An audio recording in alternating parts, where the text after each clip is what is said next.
Miss Iloilo, kokoronahan na sa Sabado. Sino ang susunod na Alexi Brooks at sino ang makakapantay sa galing at ganda niya? Hello, Cruella! Sumabuhay! This is Giselle Ortega and welcome back to my YouTube channel.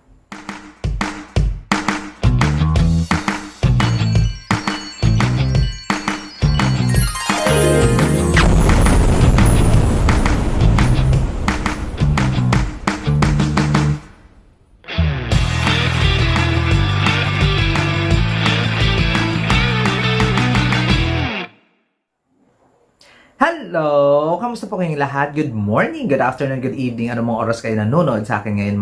Maraming salamat po.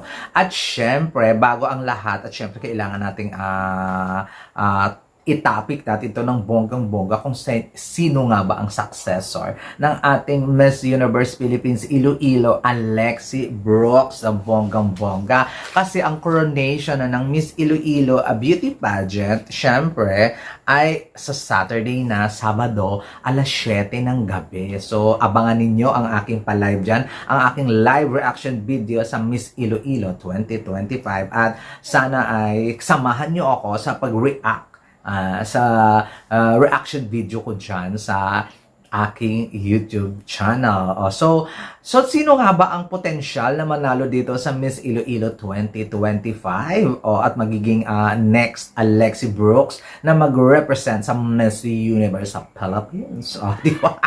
Siyempre may nakikitaan may nakikitaan ako ng very light potential na hopefully ay kumabog kagaya ni Alexi Brooks. Hopefully ay maging Alexi Brooks din yung ingay niya pag mag-compete siya sa Miss Universe. And hopefully talagang mahihit or kaya ano ba tawag doon? Mapantayan man lang ang performance ni Alexi Brooks when it comes sa national pageant. Ayan, ang isang nakikitaan ko ng potential, etong si number 5, candidate number 5, si Karen ng Maasim, Iloilo. Correct me if I'm not mistaken. Nag-compete na to sa ibang local pageant, but dito sa Miss Iloilo 2025 ay isa siyang front runner at isa sa mga iniisip na hopefully ay koronahan ni Alexi Brooks bilang Miss Iloilo. Nakikita ko din na may potential itong si candidate number 6 kasi 10 lang naman sila to. Frail, maganda siya, kabog siya when it comes sa performance niya doon sa mga free pageant activities, and matalino din. Hopefully kumabog nga ito ng bonggang-bongga. But itong dalawang talaga, mas ito yung nakikitaan ko ng potential na kumakabog sa competition. Si candidate number 4, si Miss Elaine. Mukhang siya ang puputungan ng corona. Miss Alexi Brooks, ng bonggang-bongga. Nakikitaan ko siya ng potential talaga. At si candidate number 2, si Miss Colleen.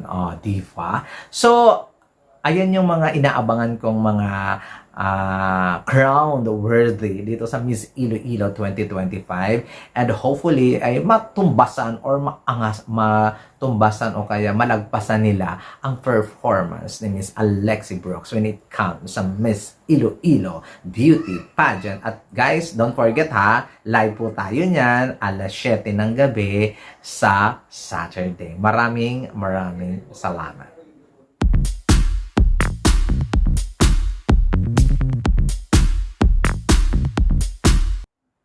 At eto na nga tayo dito sa ang dami talagang humahanas. Ang daming humahanas, talak. Sa Missology kasi hindi umabot ang Miss Grand International sa kanilang top 5 big pageant ngayong 2020. Last year, 2024. Mga Miss Grand fanatic. Yung mga nagbalik loob kay Mr. Nawat nung stint ni CJ Opiasa.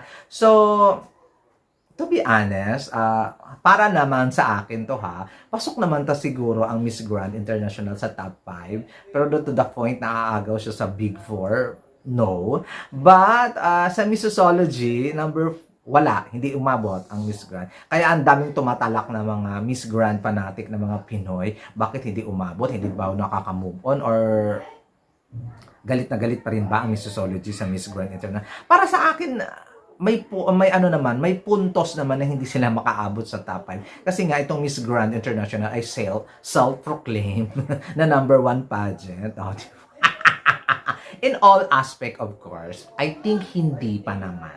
Hindi talaga siya aabot sa level ng Miss Universe, Miss World, Miss Earth, Miss International. Hindi talaga. When it comes sa number of candidate, hindi din siya kakabog. When it comes sa lahat ng aspeto, hindi kakabog. Maliban na lang siguro sa napaka-glossy at napaka-entertainment finals ng Miss Grand International. Doon lang sila angat. Pero sa ibang aspect, wala na talaga. Aminin naman natin yon. Siyempre, bully kasi itong Miss Grand International. Binubully nila yung mga ibang pageant, even though ng mga Miss Universe, Miss World, Miss Earth, Miss International. Binubully lang niyan. Tapos, nagbubuhat din sila ng sarili ng bangko, nagbubuhat din sila ng sariling mesa, tapos, wala lang. Self-proclaim nga. Ganun talaga yung mga tiness. O, di ba?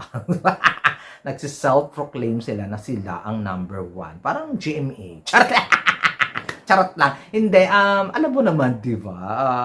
Mahilig sila sa pa-number one. Number one. Kaya, nakakababa ng dignidad. Nakakababa ng kredibilidad. So, paano magiging number one yung pageant mo?